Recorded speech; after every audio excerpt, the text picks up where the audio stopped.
Assalamualaikum warahmatullahi wabarakatuh. Bertemu lagi dengan saya di Hanya Entertain, pusatnya informasi, ilmu pengetahuan, dan juga hiburan. Seperti biasanya, saya kembali kepada kalian semuanya tentunya dengan segudang spoiler film yang akan mengisi waktu luang kalian. Pada kali ini saya akan menspoiler alur cerita film yang berjudul Catch Me If You Can. Tanpa berlama-lama lagi, langsung saja kita mulai spoiler film kita pada kali ini. Mulai memperlihatkan seorang anak kecil yang bernama Frank yang tergabung dalam klub orang-orang elit bernama The New Rosal Roster Club. Dalam sebuah acara yang diadakan klub tersebut, ayah Frank mendapat kesempatan memberikan pidato singkat setelah bergabung menjadi bagian anggota kehormatan. Frank tentu sangat bangga atas pencapaian ayahnya menjadi salah satu orang yang berpengaruh dalam klub. Sepulangnya dari acara klub tersebut, Frank dan keluarga menikmati waktu bersama dengan berdansa. Ayahnya menceritakan kisah bagaimana dia bertemu dengan ibu Frank sampai akhirnya menikah. Siapa sangka di balik kekayaan yang terpancar dalam keluarga Frank, rupanya mereka sedang dalam keadaan kesulitan ekonomi.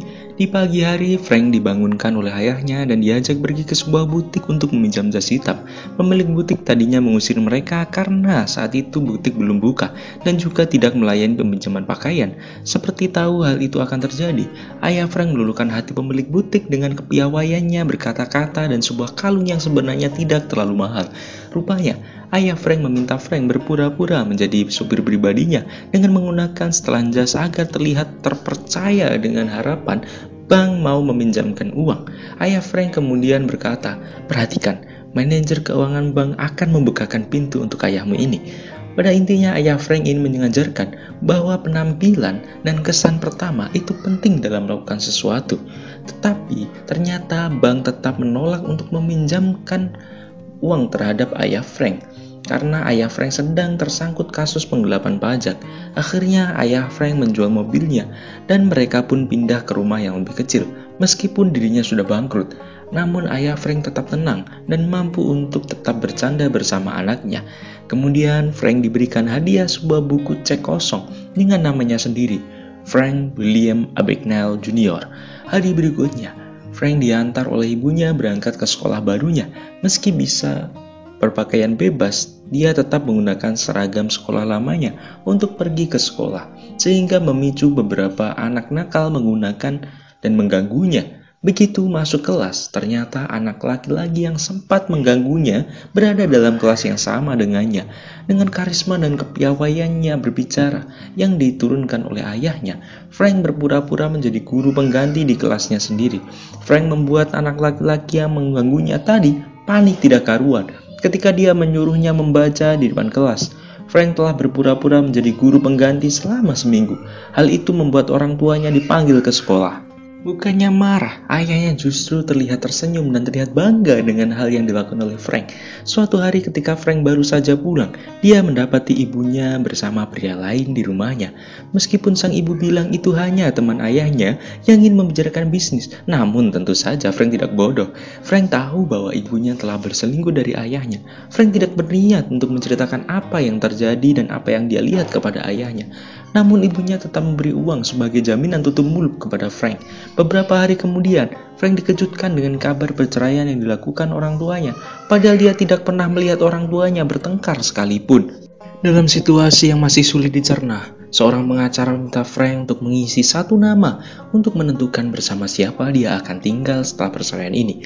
Frank yang tidak menginginkan hal itu memilih untuk kabur dari rumah. Dia menggunakan cek pemberian ayahnya untuk membeli tiket kereta dan memesan hotel.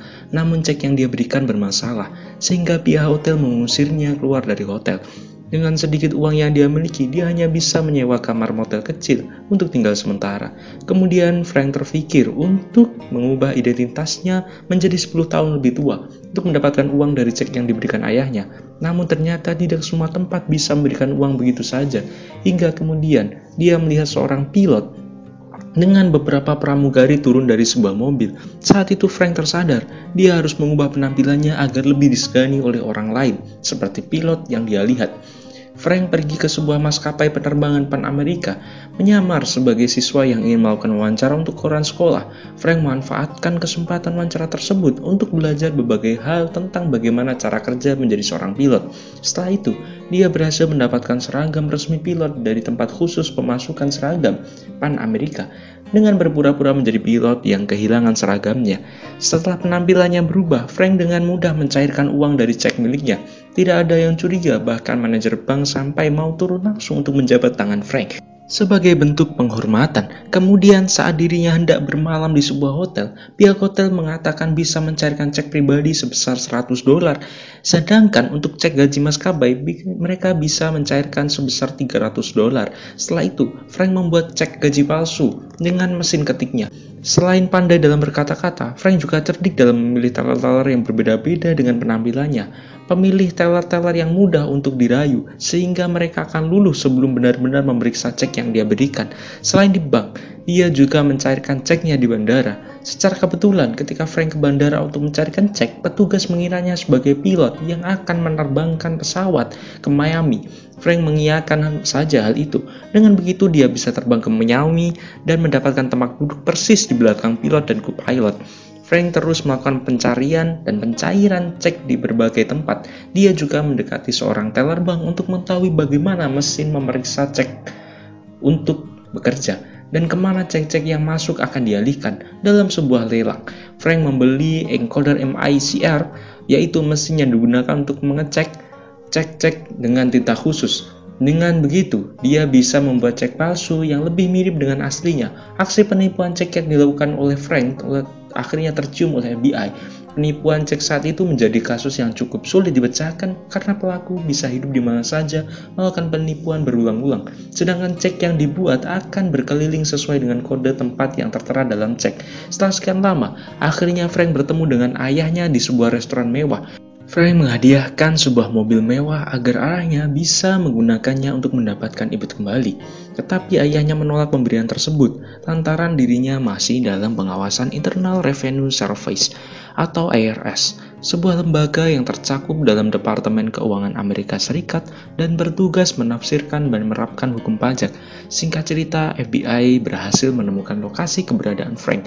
Carl dan dua rekannya pergi ke Tropican Motel. Kebetulan resepsionis di sana mengatakan Frank sedang berada di dalam kamarnya, yakni kamar nomor 201. Carl meminta dua rekannya menunggu di luar, sedangkan dirinya akan masuk sendiri ke dalam. Ketika Carl masuk ke dalam kamar nomor 201, tidak ada siapapun di sana selain suara air dari kamar mandi. Frank dengan santai keluar dari dalam kamar mandi. Dia mengaku sebagai Barry Allen, seorang dari Dinas Rahasia Amerika Serikat yang juga sedang mengejar tersangka kasus penipuan cek yang sama seperti Carl. Frank memberikan dompetnya ketika Carl meminta identitasnya. Kemudian dia meminta Carl melihat keluar jendela. Di sana ada seorang pria yang membawa kakek-kakek masuk ke dalam mobil. Frank mengatakan pria itu adalah rekannya yang sedang mengamankan saksi mata, padahal sebenarnya mereka adalah tetangga kamar Frank.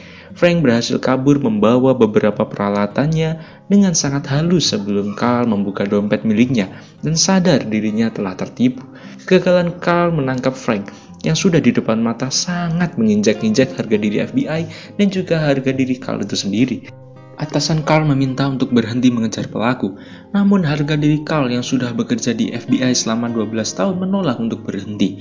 Identitasnya sebagai pilot palsu telah diketahui oleh FBI. Frank pun mencari cara lain untuk bersembunyi dari kejaran. Dia kembali menyamar sebagai siswa untuk mewawancarai staf Pan Amerika, namun yang dia wawancarai sedang tidak fokus karena kesal setelah membaca berita di koran tentang seseorang penjahat udara yang dijuluki James Bond-nya angkasa. Bukannya takut berita tentang dirinya telah tersebar luas, Frank justru merasa sangat bangga.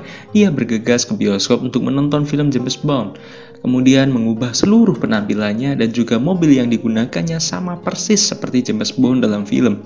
Saat kembali ke hotel, dia bertemu dengan seorang gadis yang menawarkan diri untuk bermalam dengannya. Dia seorang model.